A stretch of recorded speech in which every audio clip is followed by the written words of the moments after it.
Bismillahirrahmanirrahim. Quran surah Hud ayat yang ke-6. Hud surah ke-11 ayat yang ke-6. Wa ma min dabbatin fil ardi illa 'ala Allahi rizquha wa ya'lamu mustaqarraha wa mustaudaha. Awas, hati-hati. Dan setiap makhluk di bumi, bahkan binatang yang melata pun, melata yang kecil-kecil, yang gerakannya lambat, gitu kan? Yang seakan-akan orang katakan, ih dapat rezeki nggak nih? Ya dari jauh dah lambat, belum tentu bisa dia dapat. Kata Allah, kamu jangan duga, semua makhluk, bahkan binatang melata yang paling kecil pun, saya telah tetapkan rezekinya. Keterangan pertama kata Allah, semua rizki itu sudah diatur oleh Allah subhanahu wa ta'ala. Semua makhluk pasti mendapatkan sesuai kadarnya. Di kedua, Quran surah ke-11 ayat 6. Hud ayat 6. Kesimpulannya, rizki telah tetap dan terukur. Masya Allah.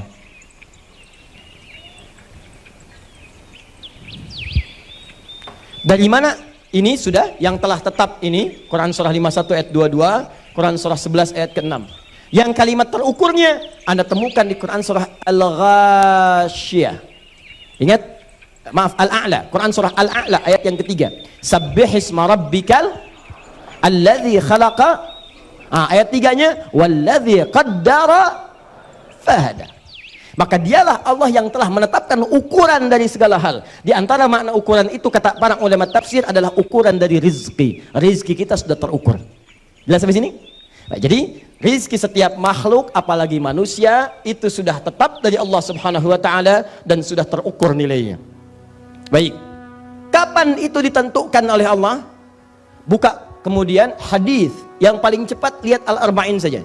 Ini karena banyak dikaji di sementara komunitas-komunitas pengajian. Buka Al-Arba'in nomor hadis yang keempat.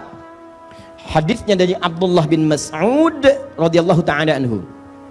Hadis riwayat sahabat Ibnu Mas'ud, Abdullah bin Mas'ud. An Abi Abdurrahman, ya Abdullah bin Mas'ud radhiyallahu ta'ala anhu. Qala Rasulullah sallallahu alaihi wasallam wa huwa as-sadiqul masduq. Ya inna ahadakum yujma'u fi batni ummihi 40 yawman nutfah. Kata Abdullah bin Mas'ud radhiyallahu ta'ala anhu, bersabda Nabi sallallahu alaihi wasallam, sedangkan beliau pribadi yang sangat jujur, benar dan dibenarkan.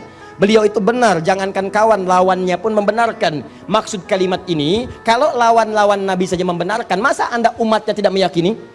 Di keterlaluan kalau ada umat Nabi tidak meyakini Nabi, lawannya aja mengiyakan, masa umatnya enggak?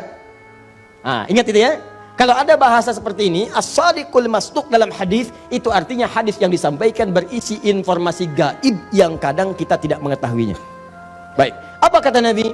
Inna ahadakum yujma'u fi batni ummihi 40 yawman nutfah. Setiap kalian akan dihimpun di perut ibundanya dalam fase penciptaan 40 hari pertama berbentuk nutfah, pancaran spermatozoa dengan ovum berproses. Thumma yakunu mithla dzalika 'alaqah. Kemudian 40 hari yang kedua berbentuk 'alaqah, zigot yang menempel di dinding rahim. Thumma yakunu mithla dzalika mudghah. 40 hari ketiga, 120 hari, 4 bulan berbentuk mudghah, segumpal daging keratan, mulai ada bentuk terlihat. Thumma yursalu ilaihil malak. Maka 40 hari ketiga ini, 120 hari, diutuslah seorang malaikat, malak, ya, fayanfukhu fihi ruh. Dengan izin Allah dia ditugaskan meniupkan ruh. Wa yu'maru bikatsbi arba'in, dan diperintahkan untuk menetapkan 4 hal. Yang pertama, bikatsbi rizqihi, rizkinya ditetapkan. Jadi usia 4 bulan di kandungan. Sejak kandungan, sejak di alam rahim. Rizki yang disebutkan ini ditetapkan bagi si fulan. Misal, si fulan akan lahir 4 bulan di kandung ibunya. Dalam 4 bulan itu rizkinya mulai ditetapkan oleh Allah Subhanahu wa taala. Ukurannya jelas sampai dia wafat. Ingat, di Al-Bukhari disebutkan tidak mungkin seseorang itu wafat kecuali hatta tastawfiya rizqaha, sampai dia mendapatkan semua ketetapan dan ukuran rizkinya. Di ketika Allah tetapkan usia kandungan 4 bulan, misal si fulan sesuai dengan maslahat hidupnya, bukan masalah kaya atau cukup, sesuai dengan maslahat hidupnya, yang dengan bekal itu dia bisa dekat kepadaku, kata Allah, dia ibadahnya bisa maksimal, dia bisa masuk surga, maka ditetapkan misal 100 miliar sampai meninggal. Cuma sifatnya gaib, dirahasiakan. Sifat rezeki rahasia, tidak dibuka. Sebab nanti kalau dibuka, Anda tidak akan nyaman menjalani kehidupan. Nggak enak, nggak semangat Anda. Misal, nama siapa? Mas? Ya? Iman. Dengan imannya yang kuat, terdorong untuk mengambil penghapus. Misal, Mas Iman rezekinya, misal saja 1 miliar. Hari ini, sampai jam 9:04, udah ngambil 999 juta 999 ribu rupiah. Tinggal berapa? 1000. Sedangkan rumus dalam hadis 999 juta 999 ribu rupiah, tinggal 1000. Rumus dalam hadis, rizki ini kalau sudah didapatkan semuanya, maka dia bersanding dengan kematian, wafat dia. Makanya di hadisnya setelah rizki, kemudian baru ajalnya. Ya, rizqaha, kemudian wa ajaliha, baru kemudian ajalnya. Ajal itu batas hidup. Ingat, beda antara umur dengan ajal. Kalau ajal batas hidup, buka Quran surah ke-7 ayat 34. Walikulli ummatin ajal, fa idza jaa ajaluhum la yastakhiruna sa'atan wa la yastaqdimun. Setiap umat manusia kita itu punya ajal, batas hidup. Ajal nih, sampai sini misal. Kalau sudah sampai ajalnya, maaf, nggak bisa maju, nggak bisa mundur. Jadi jangan berpikir bunuh diri, nggak ada kerjaan. Yang mau bunuh itu nggak ada kerjaan. Karena nggak bunuh diri pun kalau sudah meninggal, ya meninggal aja. Nggak ada kerjaan. Anda berusaha, kalau belum datang ajal, nggak akan meninggal juga. Minum baygon 1 kontainer, ajal belum datang, nggak akan meninggal. Cuma nyiksa diri aja, capek, sakit, sampai meninggal. Meninggalnya nggak saat itu. Jadi nggak usah nyari sesuatu yang sudah diatur. Mikirkan sesuatu yang sudah diatur, itu nggak ada kerjaan, buang-buang energi. Sama dengan mencela yang sudah terhina, itu buang-buang energi. Ingin dipuji pada sesuatu yang tidak layak, katanya pujian milik Allah, Anda pengen dipuji, itu buang-buang energi. Sama, mikirin matahari yang sudah jelas terbit di barat. Bikin status, hari ini matahari, maaf terbit di timur, tenggelam di barat. Bikin status, hari ini matahari terbit di timur, nggak ada kerjaan. Nggak ada kerjaan. Jangan memikirkan sesuatu yang sudah diatur. Jelas sampai sini? Baik. Nah, kembali yang tadi kan sudah saya ralat. Awas jangan dipotong videonya.